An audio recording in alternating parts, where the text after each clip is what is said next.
do you learn to move through the blues scale or the pentatonic scale rapidly with total confidence, without hesitating, and without having to constantly look through vertical patterns and tie them together? Well, there's an exercise I developed that, and there's no charts for this lesson. You can go download the video by clicking the link below, so you can remember what I do, but there's a reason why there's no charts. It's because you have to do it in your head. You have to learn the shapes, the 5 shapes of the blues scale, or the minor pentatonic, major pentatonic, and then you're going to try to connect them, and then you're going to do this exercise, which is amazing. So let's say that you have, like we have for this jam track, well, let's just do it in A. Everyone can join, even if you're on an acoustic with no cutaway. So, play the A minor pentatonic, which you can relatively quickly turn into the blues scale by adding that extra note. And then you do the bottom shape, the first 2 strings, right?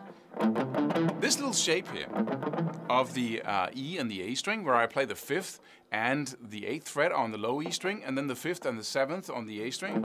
That's the first part of the A minor pentatonic, right? You have the first position shape there in the 5th fret, okay? So you have that little shape here. Well, this shape here, it repeats itself 1 octave higher on the 2 middle strings. Right? So you're going to separate the fretboard or the strings up into 3 sets of 2. So you have the 2 lowest, the 2 middle, and the 2 highest. So you have the E and the B, and you have the G and the D, and the A and the E. Okay? So you have that shape there. Then you go up to the 2 middle strings, and you have the same shape exactly in the 7th, the 10th, and on the D string, and the 7th and the 9th on the G string. Then you go up to the, there's a point with this, so please stick with me, to the B and the E string, and you play the same shape again in the 10th on the B string and the 13th, and then the 10th and the 12th on the high E string. So you got...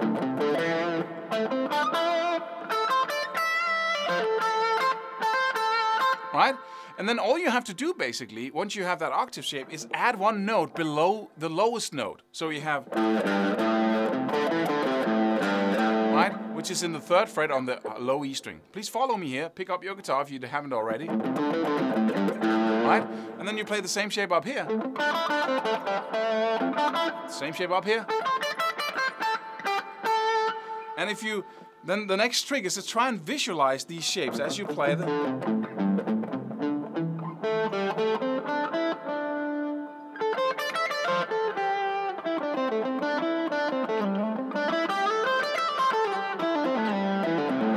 Right? And you should do that in your head as you're looking, right? To really, and that's straining and stressing when you're trying to remember, trying to visualize, and it's all messed up, and it should be simple, but it's not. Something wrong with me? Why can't I see something as simple as that? Right? All that is part of the learning process, and it's just, once you have it down, okay? Then the next step for you is to take the vertical cage shapes and visualize them as you play this. And I recognize that this is high voltage for the brain. That kind of focus and trying to remember really takes up some energy. So please make yourself a cup of coffee, take frequent breaks, practice this 5 minutes at a time, and recognize the fact that you're using a lot of energy. If your brain was a computer, it would go try to cool down the processor when you're practicing, because this really takes up some energy. So you visualize the shape first. Step 1. Right? Add a note below the root note, and then play the whole thing all the way up.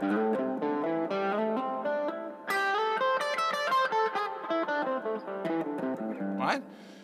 And then the 3rd step here is to take, okay, the first position blues scale shape and visualize that as you play. Then visualize the whole thing below there. Okay? Then you go up to the next here, the next octave, where you have the same shape. And then you visualize the position 2 scale shape, or the 2nd position. And that's really, again, it's, let me see, yeah, okay, and then go right back again. Stay with the first two, right?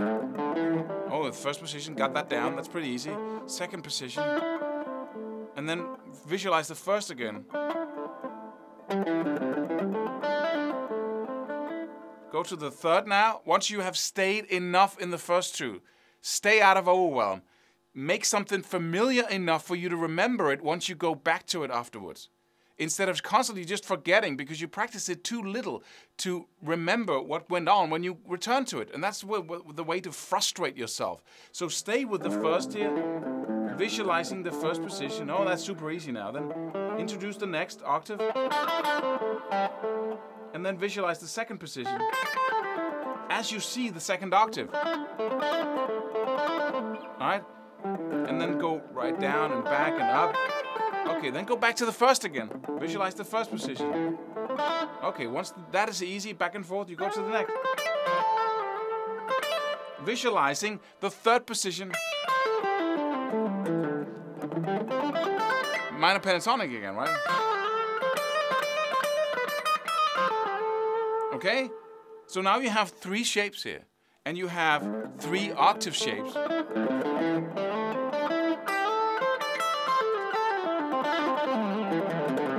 Right? And then you have the horizontal or the vertical shapes that you visualize as you play through them. And so you can do little exercises like stay with the first here, and then go up, and then go right back to your little octave shape, and then move that up to the second position. Then go right back to the middle 2 strings on your same octave shape. Right? Then move up. And then play through the... So use this octave shape as a bridge and move back and forth in between the different... And that's what you learn first. You go back and forth like...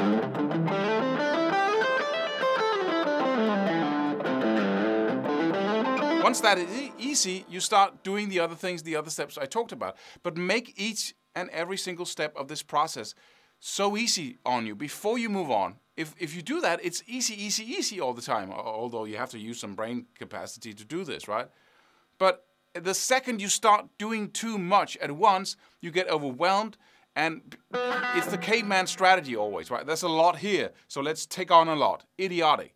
There's a lot here, so let's cookie cutter it. Let's take a little bit at a time.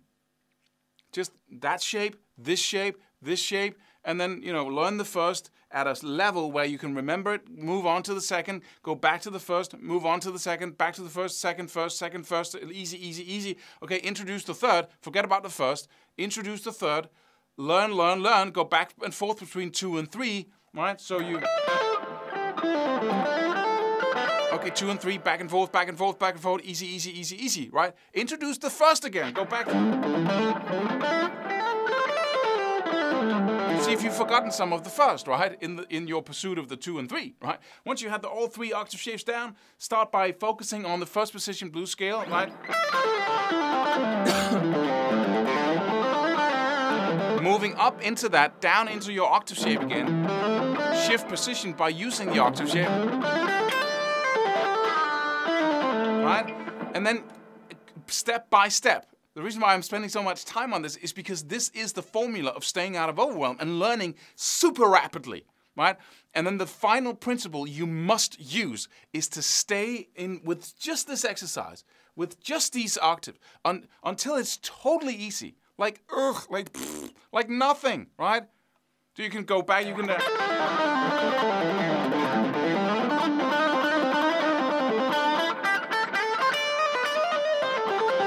So you have connected 3 shapes by using this octave shape. Stay with it for a week, for 2 weeks, for 3 weeks, for a month, if necessary, and don't do anything else. Every lick you play, everything you see if you can fit it into these shapes, so you just spend as much time as possible. And I mean, noodle it.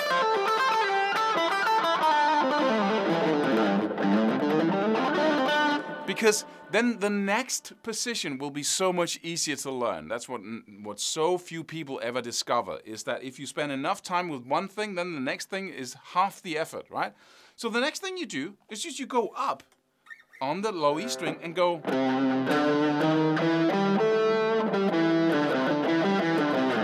And do the exact same thing. You take the second position, the first two strings, and that's your octave shape. First step, learn the shape, and in this case it's 8, 10 on the low E string, 7 and 10 on the A string. First.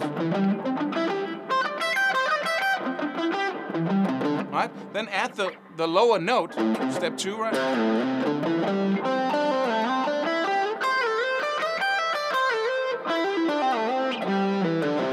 Right? And then start playing through it all. Step 3, start seeing the vertical patterns, and the first.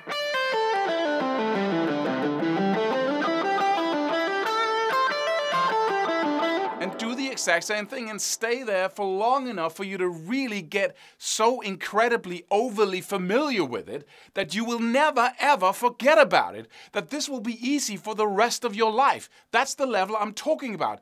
Stay away from the eternal mediocrity by breaking free of it. By stopping I'm going to stop when I'm good at it. No, don't stop when you're good at it. Stop when you're so familiar with it that you can never forget about it. Never. You can play it in your sleep. It's like, right? And you don't have to play it fast. That's not what I'm saying here. I'm just saying you have to move to the level of total being so familiar with it that you can never forget about it again. Because that's the level where you are free to play instead of thinking about the tools you're using.